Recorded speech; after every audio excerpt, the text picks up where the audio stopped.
Robert Olive, bonjour, merci de votre visite sur Saint-Charles International. Vous êtes nouveau député des Pyrénées-Orientales, vous étiez le suppléant de Ségolène Neuville, qui a été nommé, rappelons-le, secrétaire d'État chargé des personnes handicapées et de la lutte contre l'exclusion dans le gouvernement de Manuel Valls. Merci, donc je réitère les remerciements de votre visite ici sur Saint-Charles International. Alors, vous connaissez un petit peu Saint-Charles, il vous a été présenté cet écosystème aujourd'hui.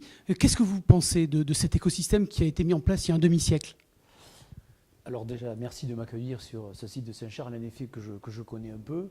Et puis merci de rappeler mon parcours assez particulier, puisque vous l'avez dit, j'étais le suppléant de Ségolène Neuville, et donc par rapport à sa nomination au gouvernement, moi je suis depuis maintenant un peu plus d'un mois donc le député de cette circonscription, la troisième, qui bien entendu comprend le marché Saint-Charles. Alors c'est vrai que je l'ai connu moi professionnellement parce que j'ai terminé ma carrière de fonctionnaire d'État en douane, et la douane bien sûr fonctionne avec toute l'activité de Saint-Charles, donc je connaissais un petit peu ce qui s'y faisait, mais je dois dire qu'aujourd'hui j'ai mieux maîtrisé tout le panel de l'activité et le rôle que joue cette plateforme au sein de ce département, mais aussi au sein de notre pays, et voire plus loin au sein de toute l'Europe et du monde, je l'ai compris. Donc voilà, donc je suis aujourd'hui bien conscient que ce fabuleux outil dont nous disposons ici mérite d'être accompagné, et à ma qualité de député, si je peux le faire, ce sera avec un très grand intérêt et en plus un très grand plaisir. Alors, il vous était présenté également des chiffres de Saint-Charles Export. Vous avez vu, Saint-Charles importe, mais Saint-Charles exporte également, avec des chiffres étonnants, 72% en valeur en supplémentaire, 78% en volume, de 2006 à 2013. Qu'est-ce que vous pensez de cette réussite ?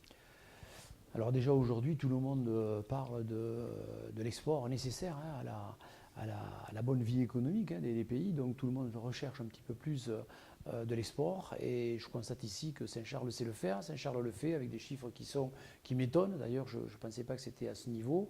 Donc je pense que c'est une vraie puissance, et je pense qu'elle est le résultat un petit peu de la dynamique des gens qui portent Saint-Charles, de leur faculté à bien mutualiser depuis la production jusqu'à ces marchés que l'on va trouver au plus loin du monde, puisque j'ai vu qu'aujourd'hui Saint-Charles Export résonne aux quatre coins du monde. Donc je pense que c'est le savant mélange de cette volonté des hommes qui ont cru un petit peu à cette démarche-là, qui aujourd'hui colle pertinemment à ce dont notre pays a besoin, c'est-à-dire encore plus d'export de nos produits, à aussi être un petit peu cette garde-triage vers toutes les économies mondiales. Et j'ai compris aussi sur le parcours qu'il y avait à mieux gérer la production, à moins gaspiller, à faire profiter. J'ai entendu plein de signes forts dans le message que vous m'avez fait passer aujourd'hui. Il y a aussi, et vous l'avez vu, là, une démarche qualité incroyable, parce que tout ça ne se ferait pas sans la démarche qualité, avec l'apport dans le laboratoire départemental d'ailleurs. Qu'est-ce que vous pensez aussi de ce qui a été mis en place avec des synergies publiques-privées ?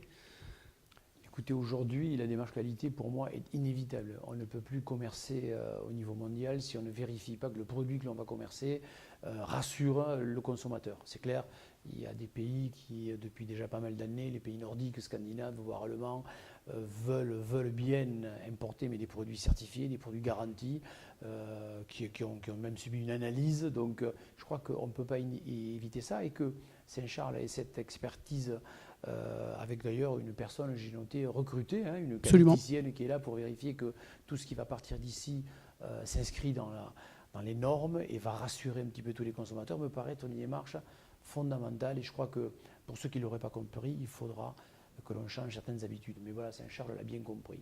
On a vu aussi sur la logistique, le transport, l'alternative autoroutier avec du maritime, du ferroviaire, un site de transport combiné. Oui, je crois que là aussi l'intérêt a été bien compris, qu'il faut trouver du transport qui soit vraiment qui soit rapide, qui préserve la qualité du produit, qui ne soit pas polluant, qui s'inscrive dans le développement durable. Je crois que tout ça, le transport combiné, l'utilisation de l'arrivée par le maritime sur Port-Vendre est très très bien exploité. Je crois qu'on est dans une logique d'avenir. Et puis je reviens juste sur ce que vous disiez avant sur la qualité. Je me rappelle qu'à une époque, moi, fonctionnaire d'État, on faisait analyser des produits, on les envoyait sur des labos à Marseille ou ailleurs. Donc je pense même que public-privé, et vous parlez de ce partenariat, doivent se faire, si on a la chance d'avoir sur Saint-Charles un labo qui permet d'expertiser et d'analyser des produits pour leur bonne commercialisation, il faut l'utiliser pleinement. Vous êtes donc député, vous allez porter la bonne parole à Paris sur la plateforme Saint-Charles. Qu'est-ce que peut apporter l'État aujourd'hui, le gouvernement, avec en filigrane bien sûr le maintien ou même la création d'emplois sur Saint-Charles? Écoutez, le député que je suis s'intéresse surtout à sa circonscription, le marché Saint-Charles, et sur la 3e circonscription. Donc inévitablement, je vais parler de ce qui s'y fait, surtout qu'aujourd'hui j'ai bien compris toute l'étendue et du poids que peut porter le marché Saint-Charles, cette plateforme européenne, je dirais. Donc je vais m'y employer bien sûr, et je crois d'ailleurs que je vais essayer d'agir très vite sur une rencontre qui me paraît très importante entre le ministère à la fois des transports, mais peut-être de l'environnement, sur ce qui se fait à Saint-Charles. Je pense que là, je vais m'employer à faire ce rapprochement très très vite. Et le toit solaire va particulièrement aider peut-être dans cette rencontre? Pour avoir croisé Ségolène Royal, donc la ministre de ce pôle-là, je pense qu'elle sera fortement intéressée par cette anticipation qu'a fait Saint-Charles sur, bien sûr, la création d'énergie solaire à partir des toutes les toitures de Saint-Charles qui sont recouvertes de panneaux avec une utilisation locale. Je pense que c'est un modèle européen, puisqu'il faut savoir que tout ce qui pourrait enlaidir un paysage n'est pas toujours bien accepté, y compris par les populations. Ce qui s'est fait à Saint-Charles, en qualité d'esthétique environnementale, est un bel exemple, et ce serait bien qu'on puisse y amener, peut-être, pourquoi pas, Madame la Ministre, et puis que Saint-Charles est une valeur d'exemple à ce niveau-là. Sur tous les plans, en tout cas, environnemental, commercial, bien sûr, et dynamique. Tout à fait. Et puis, vous avez abordé également le problème de l'emploi. Alors, quand je vois que 2000 emplois vivent aujourd'hui sur Saint-Charles, j'ai envie de dire que c'est un pôle économique et d'emploi qui est incontournable dans ce département. Quand on sait que l'EAS a 300 emplois et est malade près de l'aéroport et que ça pose un vrai problème, moi je dis que si Saint-Charles déboîtait un jour, ce serait une catastrophe économique pour ce département. Donc, le député que je suis est fraîchement installé, va s'employer pour dynamiser encore l'action de Saint-Charles. Eh bien, écoutez, merci beaucoup, Robert Olive, de votre visite. Merci beaucoup. Allez.